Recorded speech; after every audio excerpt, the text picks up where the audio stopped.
पहला प्रश्न है विशिष्ट ऊष्मा की इकाई है।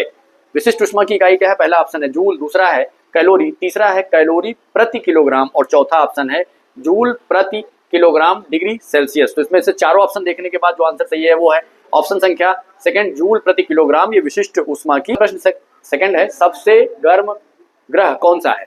सबसे गर्म ग्रह कौन सा है? पहला ऑप्शन है बृहस्पति, दूसरा मंगल, तीसरा शनि और चौथा ऑप्शन है शुक्र। तो ऑप्शन हो जाएगा शुक्र ग्रह है जो सबसे गर्म होता है। अगला तीसरा ऑप्शन है यदि वस्तु अनंत पर है तो उत्तल लेंस से बना प्रतिबिंब होगा। मतलब उत्तल लेंस है और उसके सामने जो वस्तु है वो कहाँ है? अनंत पर है। तो उसका प्रतिबिंब कहाँ बनेगा? फोकस पर बनेगा, वास्तविक होगा, छोटा होगा।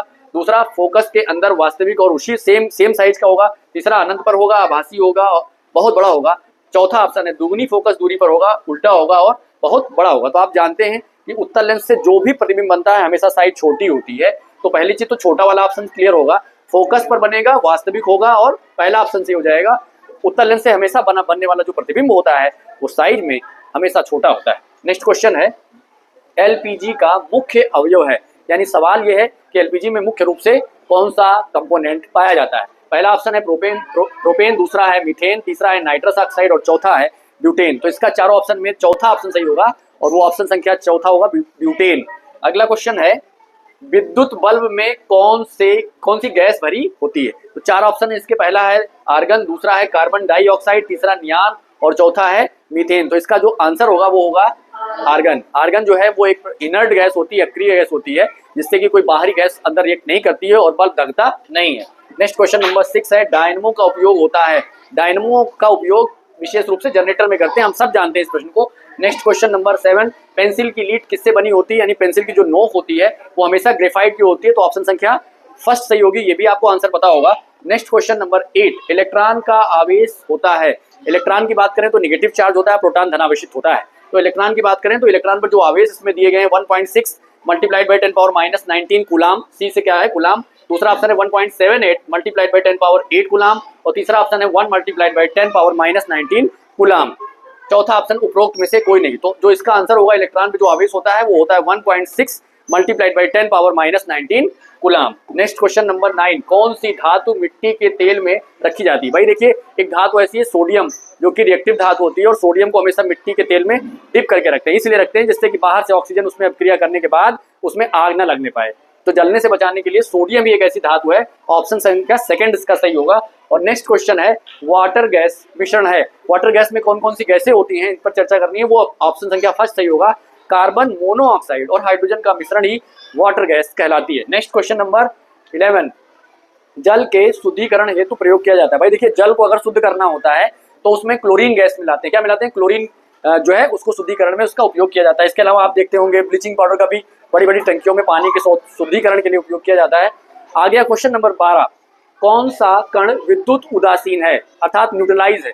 अल्फा, बीटा, प्रोटॉन या न्यूट्रॉन। आप जानते हैं कि कोई भी परमाणु है उसके केंद्र में जो है कौन कौन से कण पाए जाते हैं? तो प्रोटॉन और न्यूट्रॉन अंदर पाए जाते हैं और इलेक्ट्रॉन चारों तरफ बाहर घूमते रहते हैं। जो न्यूट्रॉन होते हैं वही उदासीन होते हैं, उन पे कोई चार्ज नहीं होता है। तो ऑप्शन संख्या 4 सही हो जाएगा। नेक्स्ट क्वेश्चन वायुमंडलीय दाब किस यंत्र द्वारा नापते हैं? Barometer, lactometer, thermometer, seismometer. भाई लैक्टोमीटर दूध नापने में आता है, थर्मामीटर से बुखार नापते हैं, बैरोमीटर ही है जो दाब मापने के लिए काम में आता है। ऑप्शन संख्या फर्स्ट सही होगा। क्वेश्चन नंबर 14 कौन सी किरण विद्युत क्षेत्र में अविचलित रहती है? मतलब विद्युत क्षेत्र है एक इलेक्ट्रिक फील्ड है और उसमें कौन सा जो है हमारी किरण है जो अविचलित रहती है अर्थात डेविएट नहीं होती है? अल्फा किरण, बीटा किरण, गामा किरण या इनमें से कोई नहीं। तो इसका ऑप्शन क्या हो जाएगा छात्रों?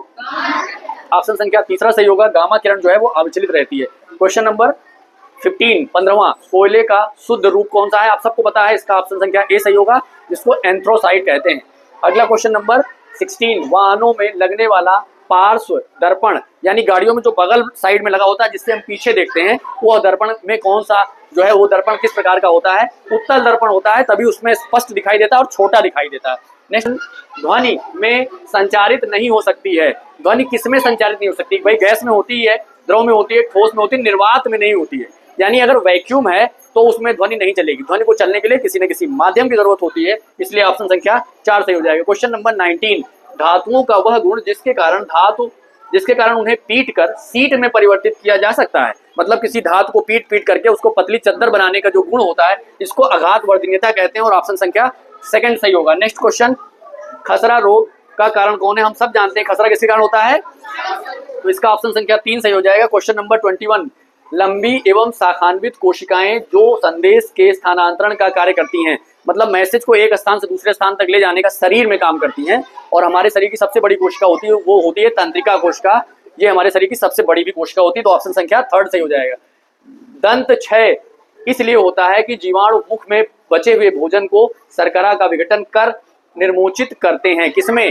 भाई जब हम खाना खाते हैं और रात में अगर हमने ठीक से प्रॉपर तरीके से मुंह नहीं धुला तो हमारे दांत के बीचों बीच में कहीं कहीं जो गैप्स होते हैं उसमें भोजन के कण रह जाते हैं, और रात में वो जो है जब सड़ते हैं तो अम्ल में परिवर्तित हो, इसीलिए हमें सुबह के टाइम खट्टापन का एहसास होता है। तो इसका ऑप्शन हो जाएगा अम्ल, ऑप्शन संख्या सेकंड। नेक्स्ट, किस ब्लड ग्रुप में एंटीजन नहीं पाया जाता है? तो इन सब में एंटीजन पाया जाता है, इसलिए ऑप्शन संख्या चौथा इसका सही हो जाएगा। और नेक्स्ट क्वेश्चन है, ओजोन छिद्र से बढ़ रहा है। ओजोन छिद्र मतलब अगर ओजोन की जो एक सुरक्षात्मक कवच है उस कवच में छिद्र है तो वहां से अल्ट्रावायलेट यानी यूवी रेज पृथ्वी पर आएंगी, और ऐसे में स्किन कैंसर डिजीज होने का खतरा होता है। और लास्ट क्वेश्चन हमारा 25वां, इनमें से कौन सी धातु हमें नुकसान पहुंचाती है?